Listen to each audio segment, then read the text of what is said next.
Hello, guys. So, hashtag when you ask someone with PDA to do a book review about called PDA by PDAers, from anxiety to avoidance and masking meltdowns, when they have PDA, so they avoid it for like 6 months. I'm so sorry to the publishers who sent me this book. I read it and then I was just pathologically avoiding doing my review. So what happened is I sat down to do a vlog about something completely different and thought I'll just bring the book down and see if I just happen to do it. I'm going to do it. So, because I'm here now, might as well. Yes, so this is the first book really about PDA, pathological demand avoidance, which is on the part of the autism spectrum. Little known, littly diagnosed. Most of us here, I think, are probably self-diagnosed.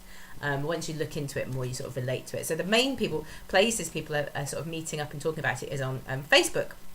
And one of the people who is quite prominent in the sort of PDA community as an adult is somebody called Sally Cat. And she does all these little memes about what it's like to have PDA, because it's so hard to talk about it, to discuss it to people who've never heard of it. So these little memes are great because you can just post them up on your timeline and people are like, oh, that's weird, and then they may or may not look into it. I still find it really hard to explain to people, firstly, that I'm autistic in some way, because I don't come across it.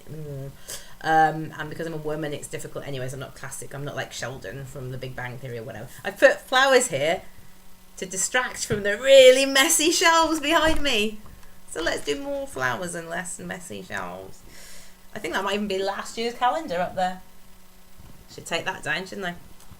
Oh, not just yet. So basically, so this book is actually, because I imagine how hard it is to write a book. I always want to write a book, but my PDA makes it sort of challenging. But Sally Cat, I think she's partly done this to make it easier for herself, and I totally understand that. But the format is basically like manuscript, sort of like, yeah, not manuscript, dialogues from the Facebook page and some of her memes that she does on there.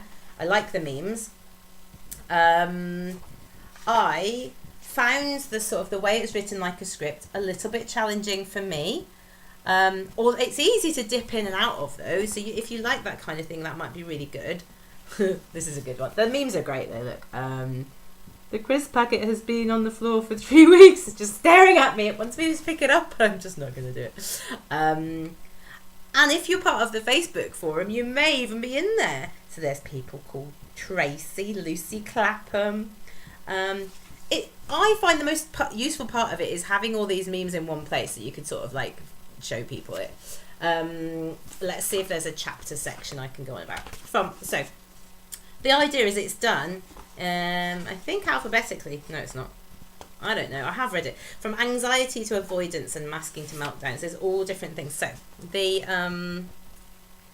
contents page is good and it's really easy, and you can see, like, I don't want to read it from beginning to end. So I'm just going to dip into the bit about PDA and masking, or anxiety and PDA. So I'm going to go to page 50. That's about anxiety, and it's nicely laid out there, and you can see. And considering this is one of the only books, God, that stinks, I don't like that. Sorry. On the market, I'd get it anyway. It's just that the only bit I struggled with was just the layout of it being like dialogue sort of thing. But that's how it is on the Facebook page, and I think it was just easier to do it like that rather than taking everybody's comments and formulating it into like a factual book style thing. I can see why she hasn't done that, and the publishers haven't forced her to. Good on you, publishers. Anyway, so, and then all the information's here, and what it is, it talks about it, and then other people discuss it. Rico Dragon, I think his name is. She's in there a lot. Brilliant. And you get to know all these people's names if you join like the Facebook groups about adult PDA and stuff. And if you're watching this, you're probably already in the sort of the community. So, quantity of anxiety, massive or minimal. Delayed self-awareness or long-term anxiety. Denial of anxiety, the pluses of self-awareness. Anxiety as like an electric storm and lava.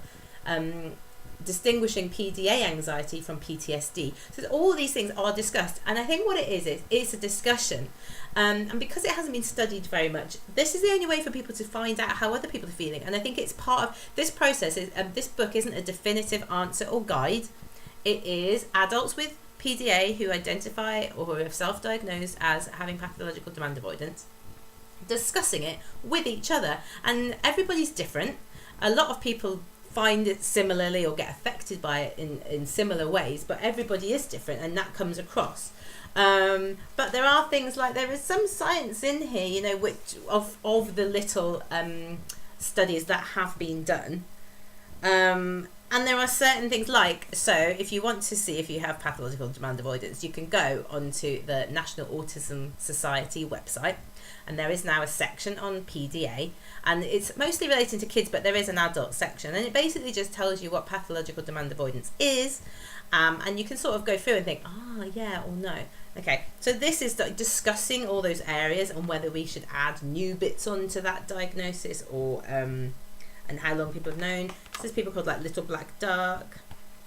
I would get this book anyway. Yeah.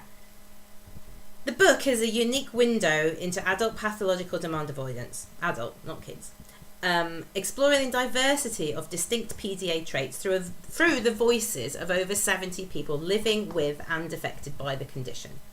And then explains Sally Cat, an adult with PDA, has successfully captured the essence of a popular online support group in book form, and that is basically what it is, making the valuable insights available to a wider audience. Yeah, so those who aren't on the Facebook groups, who are just finding out, or who prefer reading it as a book.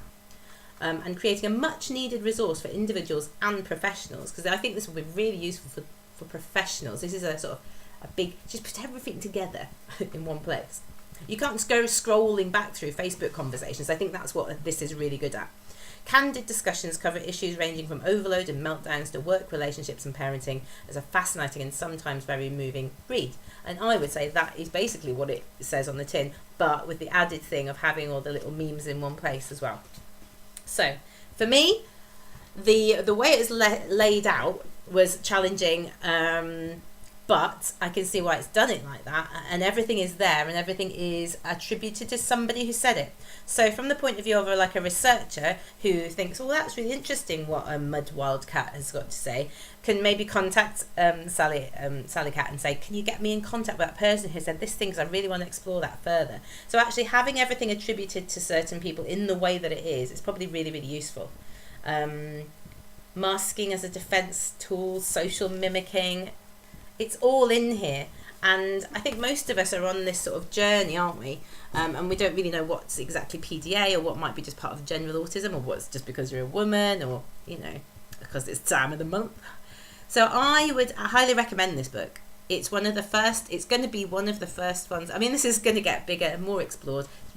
And to have this book and say you've read this book, I think is really useful, and especially would recommend it actually to those who are already studying or working with women with autism, or men with autism, to find out more about pathological demand avoidance in adults, and just to really get a bigger picture of it and get some more specific examples from people's lives.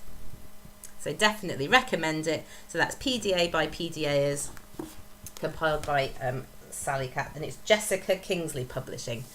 So go and get your copy now. I did it. I'm going to treat myself with a cup of tea.